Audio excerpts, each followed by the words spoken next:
Chociaż kocham odkrywać, istnieją takie miejsca, do których uwielbiam wracać. Miejsca, w których czuję się dobrze i bezpiecznie. Miejsca, które systematycznie mnie przyciągają, dają mi ukojenie i doładowują moje baterie. Odkąd mieszkam w Maladze, udało mi się znaleźć kilka takich przestrzeni. W tym filmie postanowiłam się z Wami nimi podzielić.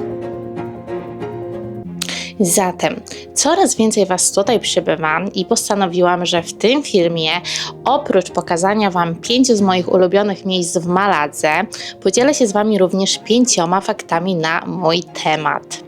Jeżeli chodzi o miejsca, wybrałam takie, do których szczególnie lubię wracać, które wydają mi się również interesujące dla osób planujących wyjazd do Malagi, więc mam nadzieję, że coś wyniesiecie z tego materiału dla siebie.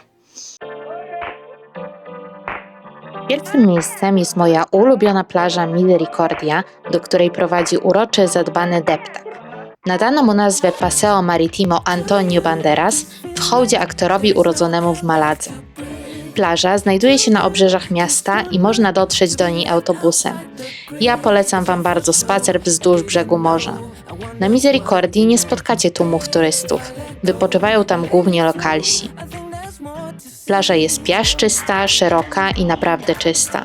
Ma łagodne zejście do morza oraz dobrze rozwiniętą infrastrukturę gastronomiczną i sanitarną. Fakt pierwszy o mnie. Uwielbiam chodzić. Uwielbiam długie spacery, chociaż określenie spacer myślę, że jest zbyt subtelne w moim przypadku. Ja uwielbiam zapier. Dosłownie, kto mnie zna, ten wie, że wyjście ze mną na spacer to maraton, a dla osób takich mniej ruchliwych to jest walka o przetrwanie. I to nie o to chodzi, że ja nie chcę dotrzymać tempa innym osobom, czy jestem chamska, tylko ja po prostu nie potrafię chodzić wolno. Ja nie potrafię. Chodzę bardzo szybko, chodzę dużo. Myślę, że codziennie robię przynajmniej 15 000 kroków, jak nie więcej. Bardzo dobrze działa to na moją głowę, no ale również na ciało. Więc jeżeli byście się wybierali na Misericordię, którą właśnie widzieliście w filmie, to bardzo Wam polecam spacer wzdłuż morza, właśnie deptakiem Antonio Banderasa. Deptak jest przeuroczy, w ciągu dnia można tam spotkać wielu Hiszpanów biegających, uprawiających jogging, bądź też po prostu spacerujących. Ja odkąd w zasadzie poznałam tą trasę, to zawsze chodzę na Misericordię pieszo, a jest to w sumie jedyna taka plaża, na której wypoczywamy z FedExem. I my z moim mężem umawiamy się w ten sposób, że gdzieś tam ustalamy sobie konkretną godzinę, o której mamy się spotkać na plaży. Ja idę tam pieszo, a FedEx dojeżdża do mnie autem. Taki układ nam bardzo odpowiada, oboje jesteśmy usatysfakcjonowani. Drugim miejscem jest punkt widokowy na Monte Victoria. Dotrzecie tam spacerem z centrum miasta. W przeciwieństwie do zbliżonego, choć w moim odczuciu nieco gorszego, flagowego punktu widokowego Malagi Mirador de Gibralfaro, na Monte Victorii unikniecie tłumów. Jest to zdecydowanie mniej popularne miejsce, dzięki czemu będziecie mogli w ciszy i spokoju napawać się przepięknym widokiem na morze oraz panoramę miasta. Ja przez całe swoje dotychczasowe życie żyłam w takim przeświadczeniu, że chciałabym, jak będę już dorosła, wybudować sobie domek w środku lasu, bądź też na wsi. No, jestem już dorosła od dłuższego czasu i do tej pory nie mam domu, ani w lesie, ani na wsi. Ale nie tylko z takich, wiecie, prozaicznych powodów, ale po prostu życie zweryfikowało moje przekonania i okazało się, że ja jestem miejskim dzikiem.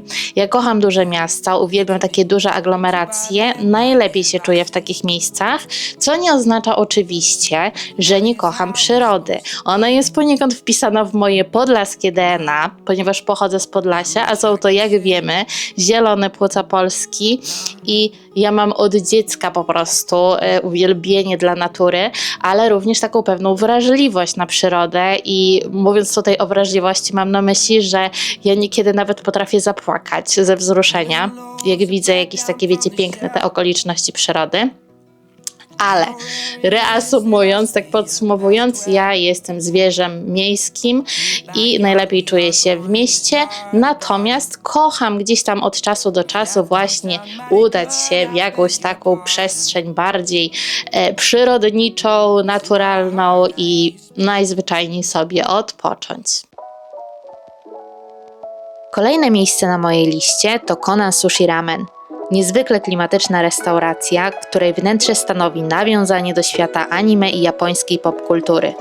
Wizyta w takiej przestrzeni to dla mnie nie tylko doświadczenie kulinarne, ale przede wszystkim estetyczne.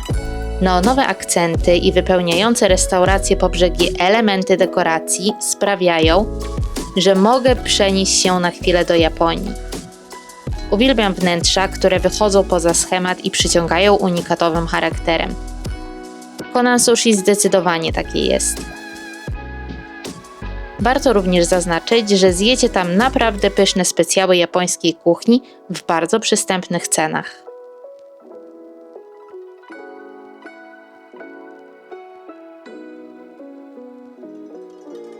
Kolejny fakt o mnie: kocham kuchnię świata, a w szczególności kuchnię azjatycką, która jest moją ulubioną, oczywiście z całym szacunkiem dla kuchni polskiej oraz włoskiej, ale kuchnię azjatycką najczęściej praktykuję w domu i najczęściej jadam.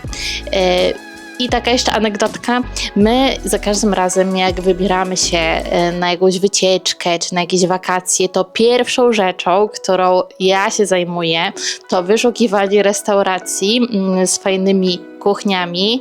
Po prostu jest to dla mnie takie must do przed każdym wyjazdem i dzięki temu w sumie również oszczędzamy czas, już będąc na miejscu, na poszukiwanie, tak, jakiejś restauracji na zjedzenie obiadu czy nie wiem, czy chociażby kolacji. Ale tak, zawsze się tym zajmuję i jest to dla mnie takie kluczowe na wyjeździe, żeby troszeczkę doświadczyć takiej, wiecie, fajnej, dobrej, naprawdę smacznej kuchni. Santa Coffee w artystycznej dzielnicy Soho to miejsce, do którego lubię systematycznie wracać. Smaczna kawa, pyszne bezglutenowe słodkości i lokalizacja kawiarni w części Malagi, która słynie ze sztuki ulicznej oraz nietypowych kreatywnych przestrzeni, składają się na wyjątkowość tego miejsca. Kolejny fakt o mnie: jestem ogromną wielbicielką kawy i dziennie myślę, że piję około 5, czasami nawet 6 kaw. Jest to dla mnie taki rytuał, można by powiedzieć. Ja też regularnie zapuszczam się do kawiarni i powiem Wam jako ciekawostkę, że tutaj w Maladze kawa jest tańsza aniżeli w Polsce. W Polsce doliczają nam zawsze jakieś horrendalne pieniądze po prostu za mleko roślinne. Ja akurat nie piję mleka krowiego, więc to roślinne jest dla mnie taki must have, jeżeli chodzi o kawę. Ale podsumowując, kocham kawę, uwielbiam jej smak i kawa mnie nie pobudza, absolutnie, to też taka w sumie ciekawostka, często wręcz usypia, ale ja ją piję ze względu na walory smakowe. Ja mam takie właśnie swoje kawowe rytuały, które pielęgnuję i które są dla mnie ważne w ciągu dnia. Moim kolejnym ulubionym miejscem w Maladze jest Mercadona. Nie, to nie żart. Nie przepadam za galeriami handlowymi, ale kocham zakupy w supermarketach. Czuję się tam jak dziecko w sklepie z zabawkami. W ramach dbania o bezpieczeństwo finansowe mojej rodziny chodzę na zakupy w asyście. W przeciwnym wypadku puściłabym nas z torbami. Kocham przechadzać się sklepowymi alejkami, przeglądać produkty i oczywiście wkładać je do koszyka. Przy okazji tej wizyty w Mercadonie kupiłam składniki na pyszne śniadanie, które wspólnie przygotujemy. A przygotujemy figowe grzanki. Do naszego przepisu potrzebujemy roszponki, oczywiście fig, chleba, ricotty, buraty, octu balsamicznego bądź miodu, my ostatecznie zdecydowaliśmy się na miód, oraz migdałów. Początkowo kroimy chleb na kromki, które następnie podsmażamy na odrobinie oleju bądź oliwy. Podsmażone kromki smarujemy zarówno ricottą, jak i burratą po jednym rodzaju sera na kromkę. Wykładamy roszponkę, podsmażoną wcześniej szynkę hamon oraz figi.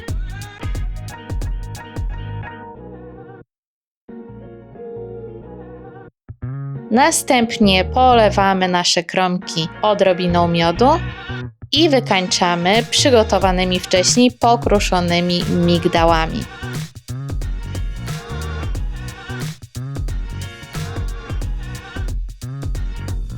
Ostatni fakt o mnie to uwielbienie dla gotowania. Gotowanie jest jedną z moich największych pasji i jako ciekawostkę mogę Wam powiedzieć, że ja gotuję od dziecka.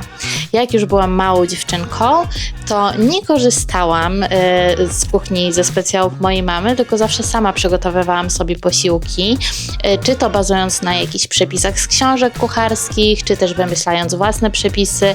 Ja jestem dzieciakiem lat 90., więc akurat jak byłam jeszcze młoda, to dostęp do internetu był bardzo ograniczony, a wręcz zerowy na samym początku mojego tego okresu dzieciństwa, więc ja musiałam się posiłkować gdzieś tam tymi książkami kucharskimi albo właśnie bazować na tym, co akurat mój umysł wykreował.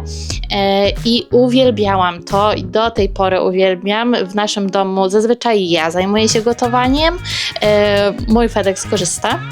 Uwielbiam gotować dla innych, uwielbiam po prostu patrzeć na reakcje ludzi, a to, że na przykład komuś posmakuje moje danie, daje mi ogromną satysfakcję, naprawdę ogromną.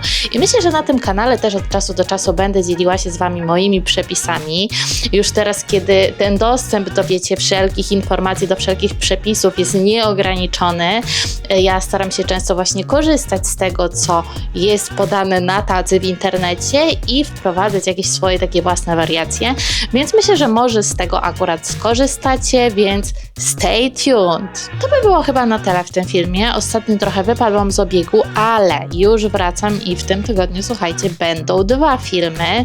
Ten obecny i kolejny. Myślę, że również całkiem ciekawy, więc czekajcie. Jeżeli macie ochotę, zasubskrybujcie mój kanał i do zobaczenia w kolejnym filmie. Pa!